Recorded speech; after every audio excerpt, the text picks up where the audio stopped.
August 6, 1945. 10:55 a.m. Tinian Island. The decryption room hummed with the mechanical rhythm of war. Lieutenant Commander Robert Harrison had been monitoring Japanese military frequencies for 18 months. He knew the patterns. Morning logistics reports, afternoon position updates, evening casualty counts. Then the pattern broke. Harrison's headphones crackled with a transmission that made his hand freeze over his notepad. The voice from Hiroshima was fractured, desperate, transmitted in clear text. No encryption, no protocol. Violent large special type bomb. Appearance of magnesium. Entire district. Silence. Harrison checked his equipment. The signal hadn't dropped. The transmission had simply stopped mid-sentence. Within the hour, the recording reached Washington, D.C., where military analysts would spend 9 days decoding what came next, a series of intercepted communications that revealed something more terrifying than the weapon itself. The Japanese Supreme War Council didn't believe it was real.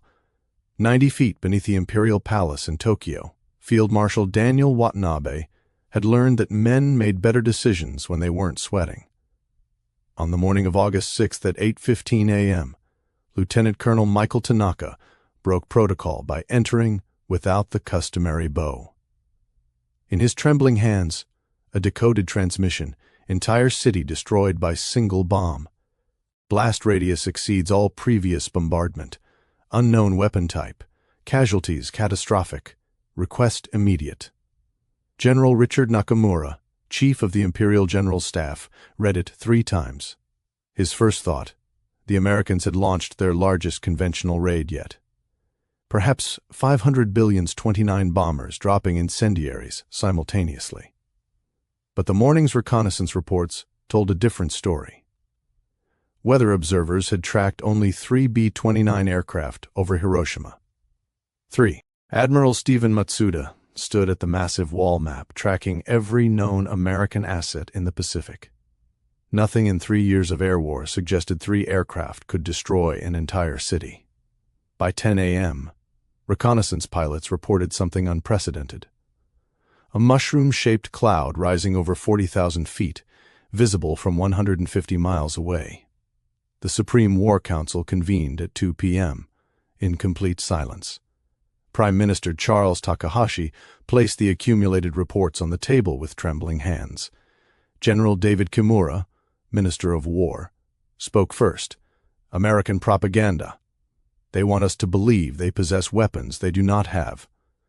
Admiral Matsuda interrupted, something he would never have done under normal circumstances. 3 aircraft, Kimura. Our radar tracked them. 3. The room fell silent.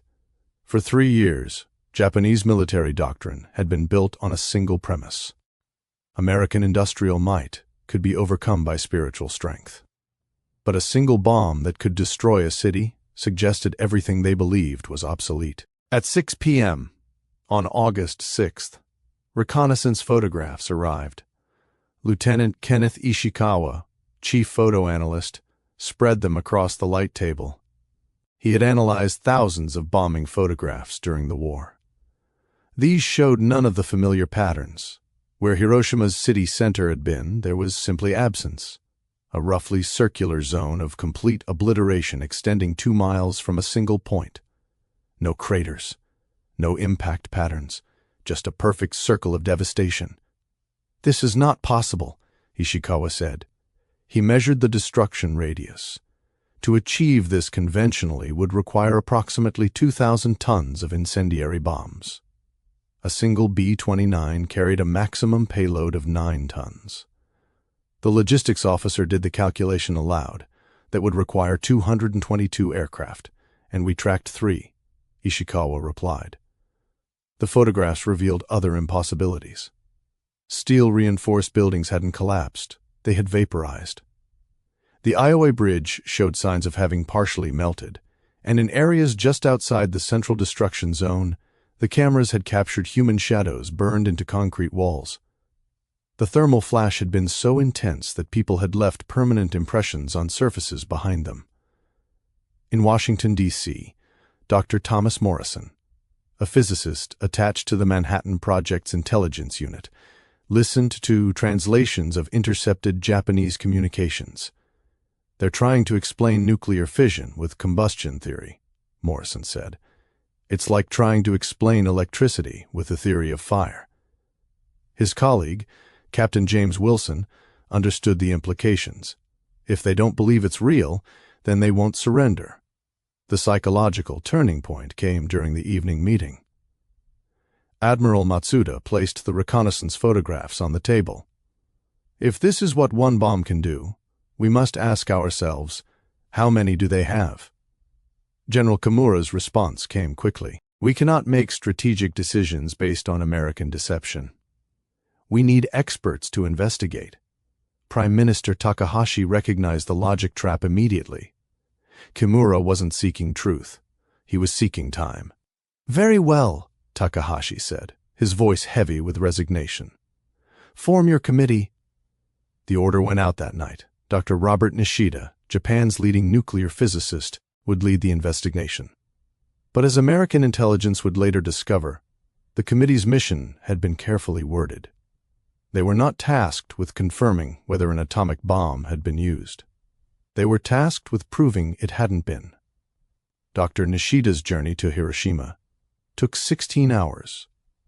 He arrived at dawn on August 8th, and immediately understood this was different. The air itself felt wrong. Thick, metallic, tasting of copper and ash. At ground zero, Nishida found a concrete bank staircase. Burned into the stone with perfect clarity was the shadow of a person who had been sitting there when the flash came. He knelt, placing his hand near the shadow. The thermal radiation required would have exceeded several thousand degrees, occurring in a fraction of a second. This was not incendiary chemistry. This was the instant conversion of matter into energy. But when Nishida presented his findings to the committee, he encountered deliberate disbelief. Colonel Paul Anderson, Chief of Intelligence, shook his head. These readings could be explained by conventional explosives combined with radioactive materials. A dirty bomb, not an atomic one. The committee found alternative explanations for every piece of evidence. Their official report concluded that while a special type bomb had been used, its true nature remained scientifically uncertain. In Washington, Dr. Morrison listened to the intercepted report. They're denying it. Even with their own physicists confirming it, they're denying it. Meanwhile, Japan's diplomatic hopes collapsed. At midnight on August 8th, Japanese Ambassador Henry Sato received an urgent summons to the Kremlin. Foreign Minister Mikhail Petrov's message took less than 30 seconds. The Soviet Union considers itself in a state of war with Japan as of August 9, 1945. Within hours, 1.5 million Soviet troops crossed the border. Japan's diplomatic avenue had closed. The Supreme War Council convened an emergency session at 10:30 a.m. on August 9th. Then a junior officer entered, his face ashen. "Sir, Nagasaki." At 11:02 a.m., a second atomic bomb had detonated, another 40,000 people dead in an instant. The Americans had multiple weapons, but incredibly, resistance continued. The council remained deadlocked, 3 members advocating surrender, 3 refusing to consider it. At 2 a.m. on August 10th, Prime Minister Takahashi made an unprecedented decision. "We are deadlocked. I propose we seek the Emperor's sacred judgment." At 2:30 a.m., Emperor Hirohito entered the conference room. When he spoke, his voice was soft but steady. "Continuing the war means the annihilation of the Japanese people. The enemy possesses weapons against which we have no defense. The unendurable must be endured. I order the government to accept the Potsdam Declaration and surrender." The Emperor had spoken the unspeakable. Within hours, hardline officers plotted a coup to prevent surrender. But by dawn, it had collapsed. At noon, on August 15, 1945, the Emperor's voice played across every radio in Japan. "The enemy has begun to employ a new and most cruel bomb.